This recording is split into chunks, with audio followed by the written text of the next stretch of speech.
Do I have to tell my partner about my fantasies? I'm Heather Elizabeth of AuthenticSexualYou.com. That's what we're talking about this week, our fantasies. I know it can seem like we have to tell our partner our fantasies. You know, there's a lot of advice out there that you should have fantasies and that you should share them with your partner so that they can come true. And that's one route you can go. But the other route you can go is to not. You can keep some of them to yourself, share some of them with your partner. You can share none of them. You can share one of them and see how it goes, see how comfortable you feel. It is absolutely your right, even when you're in a relationship and even when you're in a partnership, it is absolutely your right to keep some of your private sexual thoughts absolutely private. You don't have to share them if you don't want to. I think a better question to ask ourselves in these moments is, why don't I want to share this with my partner? If the reason you don't want to share it is because you just want to keep something for yourself and keep something private, cool, absolutely cool. If the reason is that you don't want to upset your partner, or your partner's going to be made to feel insecure by your fantasy life, or they're going to get really jealous and really upset with you, those can be red flags that you need to work on some stuff in your relationship. Especially if they're getting jealous and upset about your fantasy life, that's actually a pretty big red flag for controlling. So you want to keep an eye on that, okay? If the reason you don't want to share your fantasy life is because you're simply too embarrassed to actually say the words out loud, but secretly, there is a little piece of you that would like to try and bring that fantasy to life, I've got some tips for you.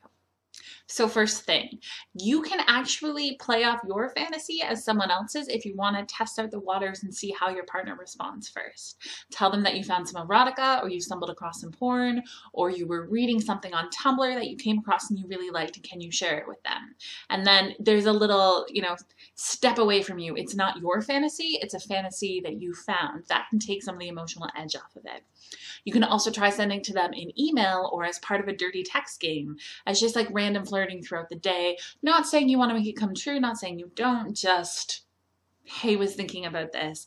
And the text can help because you don't have to see their reaction. You have a little time to plan your words and say everything just right.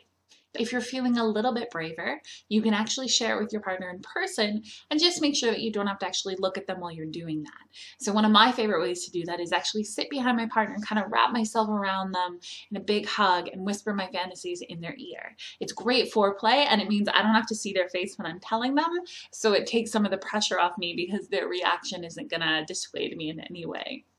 Another fun way to go about this is to actually turn this in and of itself into a fantasy scene for you. Kind of like an interrogation or a seduction scene, where your goal is to keep your secret and your partner's goal is to get the secret out of you.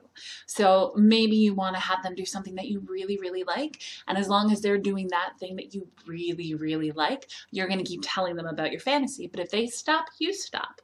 Or maybe you want to have a little element of danger to it, and you can be tied up and blindfolded, and your partner can kind of hold you hostage until the secret's out. Whatever suits your style, whatever suits your dynamic, whatever suits your level of playfulness in the bedroom, go that route, and that can be an awesome way. It can also add emotional safety for people because it's part of a fantasy. It's part of a, it was your job to reveal your fantasy to your partner as part of the scenario that you two set up. So if you've got your own tips for revealing your fantasies, I would love to hear them. Share them in the comments below. And as always, like this video, subscribe, and feel free to pass it on to someone who you think could use it. Maybe a partner you want to share a fantasy with. Talk to you next week.